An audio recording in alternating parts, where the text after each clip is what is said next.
on YouTube, where the past comes alive.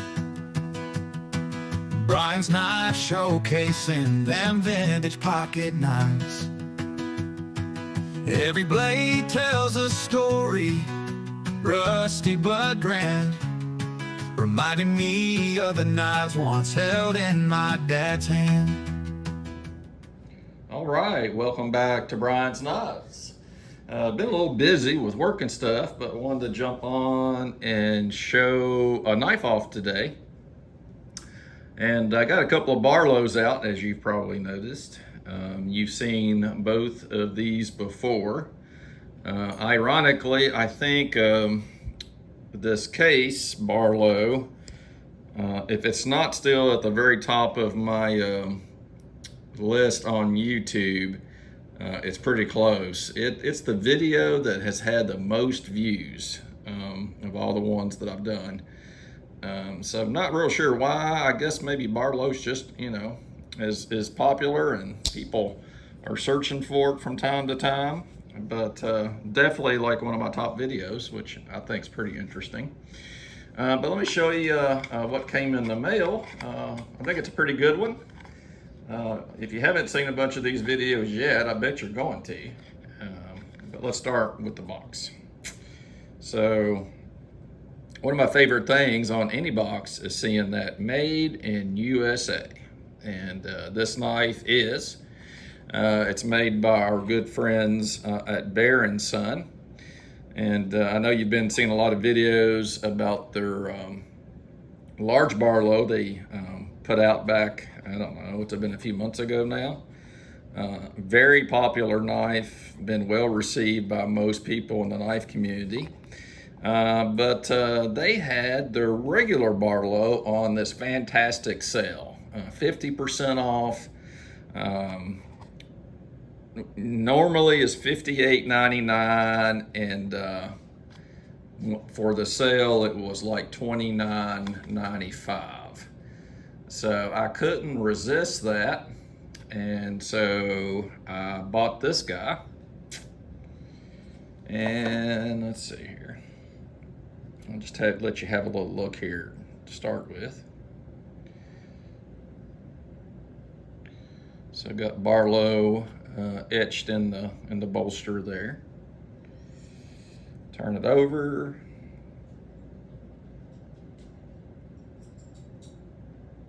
Need to wipe my fingerprints off of it. So the other bolsters, very nice. No etching on it, of course.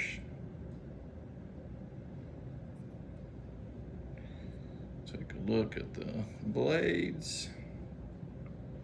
This is a little dirty down in there. Probably just manufacturing crud. Haven't cleaned this knife or anything yet. But yeah, carbon steel, which was a no-brainer for me. And got your nice nail nick, carbon steel, USA right there. Love it. Half stop's pretty decent on it. And then back in full open there. I think these, I don't know if it's this one or the other one that's worse, but you have to watch these a little bit because they do come more than like 90 degrees forward, and depending on how you're holding the knife when you're doing that, you could end up cutting yourself. But plenty of snap. And then if we do the clip blade, same kind of thing. You can see the Bear & Son on the tang stamp, nice nail pull, or nail nick, I should say. Carbon steel, USA.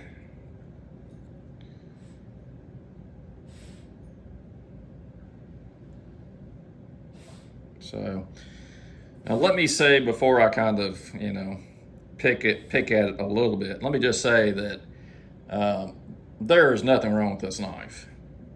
What I'm about to, kind of point out imperfections in, they are very minor. And I only do that for full disclosure. I want you guys to have the right expectation about knives as much as I can provide that.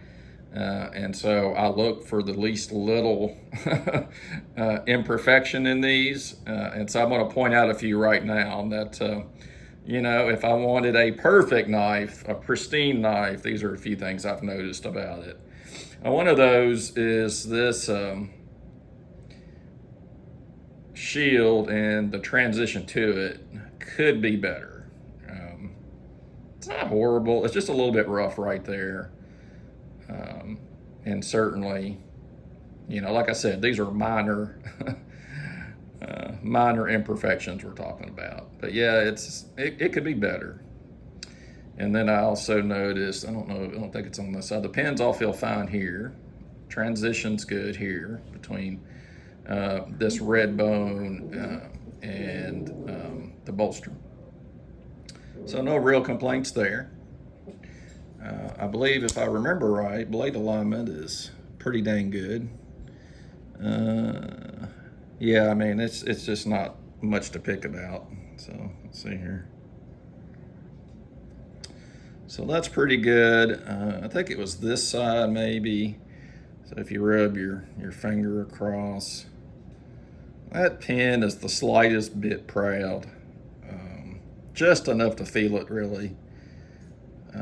Okay, I was thinking there was a transition problem between. No, transition's good here on both sides, so must have been something else I was thinking about. And then if you look, you can see just the slightest bit of gapping on the knife. And I mean, it's minor.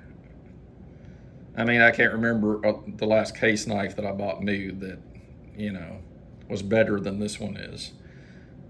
So I would call these, you know, pretty minor imperfections. And just a little comparison, some side-by-side comparison between these two. I always forget my camera's on one end of this, and I struggle remembering that. But very nice knife. Let's just kind of lay them out here. And I didn't do this before, so we'll kind of lay them and do some comparison here. I mean, they're pretty close size-wise. Size of the bolster, pretty darn close. Let's see.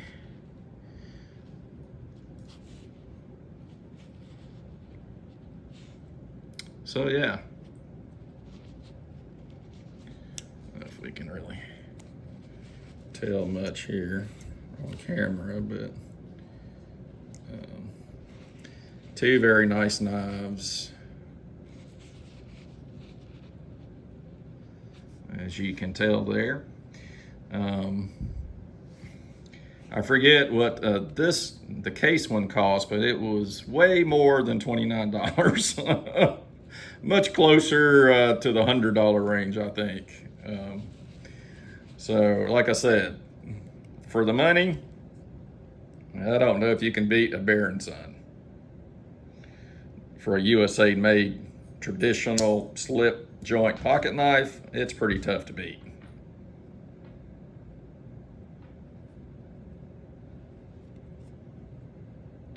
So yeah, this is a sweet Barlow knife. I like the pattern a lot.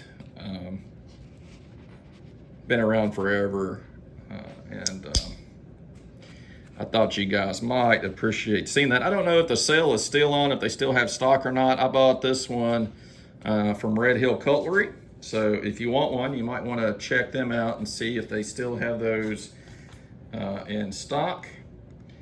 And they give this CCRSB 281 carbon 3.5-inch cherry red. And let me see if there's any other. Yeah, same thing here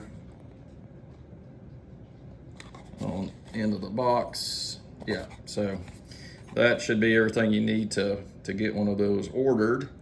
But great little knife, love it. I need to replace my large Barlow, and actually ended up giving it away in the giveaway that I had back some time ago as well. So need to figure out which one of those I might want to grab again. Probably go with the carbon steel this time, unless they're out of stock in those. But so that's our video for today, guys. I hope you enjoyed it. I've got a couple other knobs I want to show you soon.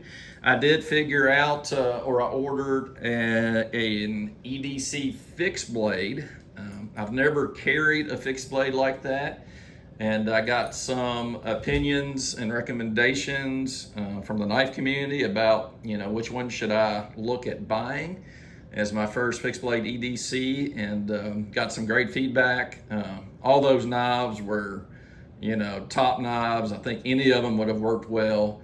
And I think when I go back and look at it price-wise, I believe the one that I ended up purchasing first was the most, or the least expensive of the three that I was kind of looking at. So that'll probably show up in the next video. So stick around so you can see which one of those that I went with. And otherwise, I hope you're having a great week. The work week's almost over for most people. It's Thursday afternoon. I'm actually working my 2 12-hour shifts this weekend, so video stuff might be a little slow. That keeps me from really having any time to much work on video stuff, but I might try to do some shorts at least if I get a chance. So hope you guys are doing well, and I really always appreciate you tuning in so much. I think we're at like 750 subscribers, which, is still crazy to me. I can't believe more than a handful ever want to watch my channel anyway. And so to think there's 750 of you out there, that's pretty awesome. And I guess it won't be too long till we'll be breaking 1,000. So I really do appreciate you so very much, and hope you guys have a great day. Thanks for tuning in. God bless. We'll see you in the next video. As the video ends and the screen fades to black, I feel warm from the memories it brings back. Dad's legacy lives on in each collector's find. In those vintage blades, I feel them close entwined.